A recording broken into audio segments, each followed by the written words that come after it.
Good day, Paul Sterling here, magicrelationship.net, and we're doing a series of videos on compassionate communication for couples, for lovers. And by the way, you can also use the same tools with your kids, with your parents, with anybody that communication is important. And what was interesting for me is communication was a little overwhelming, complex. It was like this incredibly complicated thing. And I went to Sweden and studied with a guy named Dr. Marshall Rosenberg, the creator of nonviolent communication. And he took this complex communication and he made it, I won't say simple, but he definitely simplified it. And he took this odd thing, this complex thing, and it's almost like, let me kind of jump back a little bit. Have you ever tried to put together a jigsaw puzzle? What's the most important part? To me, if it's a complicated jigsaw puzzle, the most important part is the lid. You've got to be able to have a picture so you know what you're trying to put together, so you know where all the pieces fit. And so for me, when I went to Sweden to study with Dr. Rosenberg, what he did is he took this complex thing called communication, and he gave me a picture for it. And when I saw that picture, there was basically 8 different types of pieces that fit together. There was 4 pieces if I want to create a case against somebody, if I really want to upset somebody and hurt their feelings and all the rest of that, there's 4 ways to do that. And if I want to create a connection with somebody, there are basically 4 different pieces for that. And today I'm just going to give you an overview of it. Hopefully this overview will whet your appetite and you'll want more. And the way I look at it is as I'm going through these 4 pieces, one's got to follow the other. It's almost like a combination lock. When you go to open a combination lock, you can have all the right numbers, but if you don't put them in the right sequence, the lock doesn't open. And this is like the combination lock to open up intimacy, understanding, connection with your lover. Over here, this pretty much locks them out. So if you want to create a case against somebody, use your evaluations, your thoughts, your strategies, and end with making a demand. Because almost anybody, when you make a demand on them, is going to resist it. So if you want resistance, end with a demand. Over on this side, you want to make a connection with somebody. Here's the 4-step method. And if you think about communication, almost all communication is based on making a request. There's a request underneath it.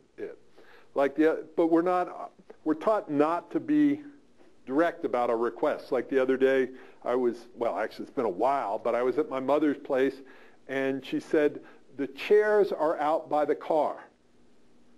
Now, that's a statement. That's not a clear request.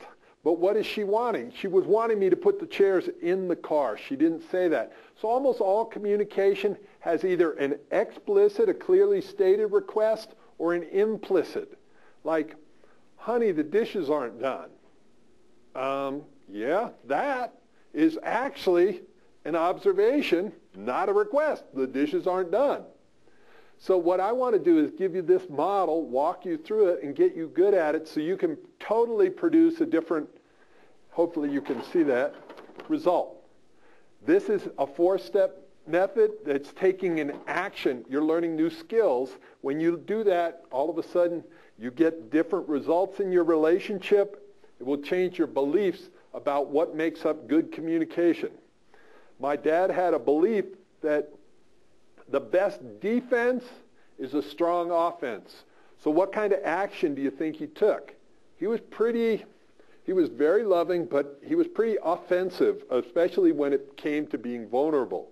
What kind of results did he produce? It was heartbreaking. My parents got a very painful divorce after trying to work it out for 18 years. They never stopped loving each other. They just ran into a problem that was bigger than their skill set. That's part of the reason that I teach this is I don't want other people, and I don't want to go through the same painful results they did. I want to have a model here. So in the later videos, I'm going to get into exactly how to do this. But we start with the observation, move to the feelings, the needs, and end always on a request.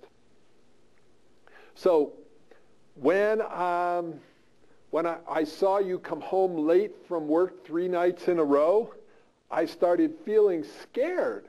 And I have a strong need for safety in our relationship. And I have a need, and we're moving over here, I have a need for understanding, safety, support, connection, information, empathy.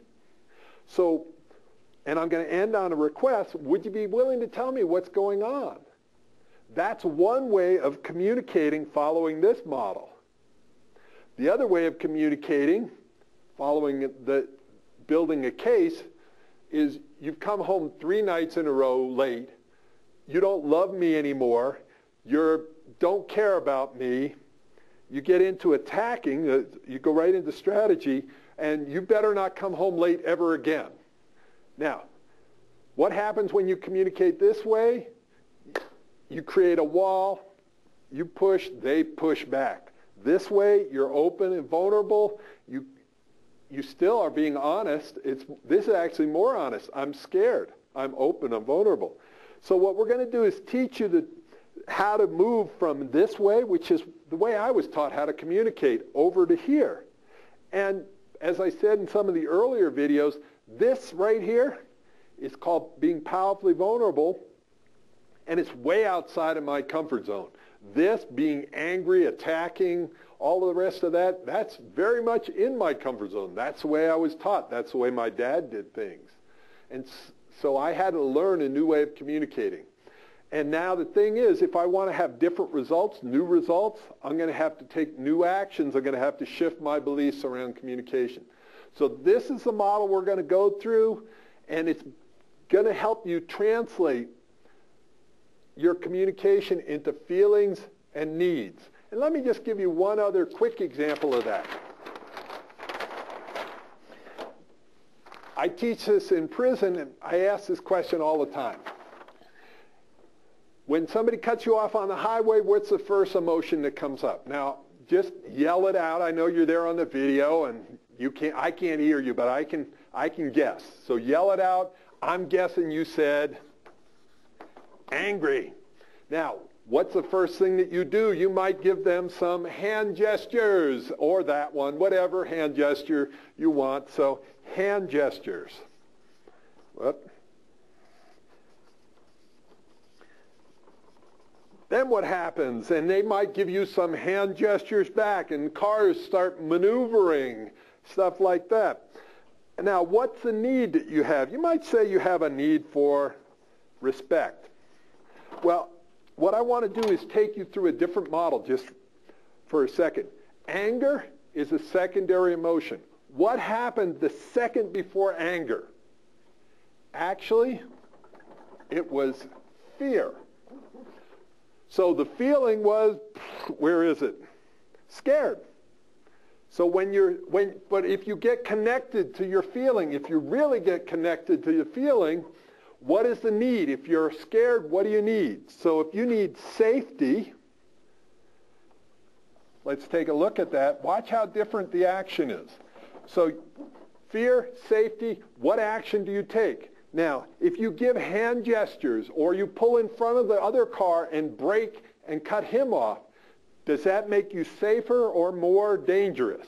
It moves away from safety. So all of a sudden, if you know that your need is for safety, you have all sorts of options. You can dial 911. You can pull off. You can back. So pull off.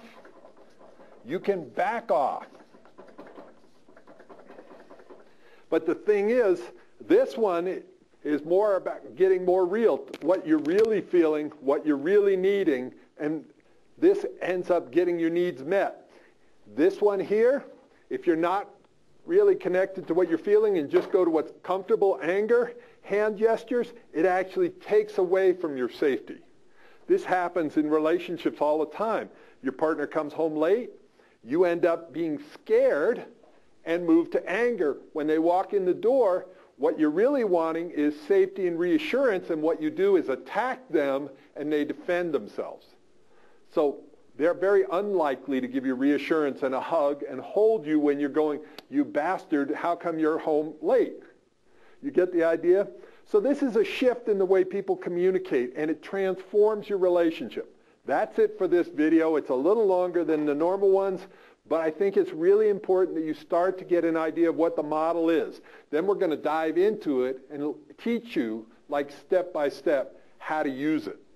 Thanks and have a great day. Once again, Paul Sterling, magicrelationship.net. We'll see you at the next video.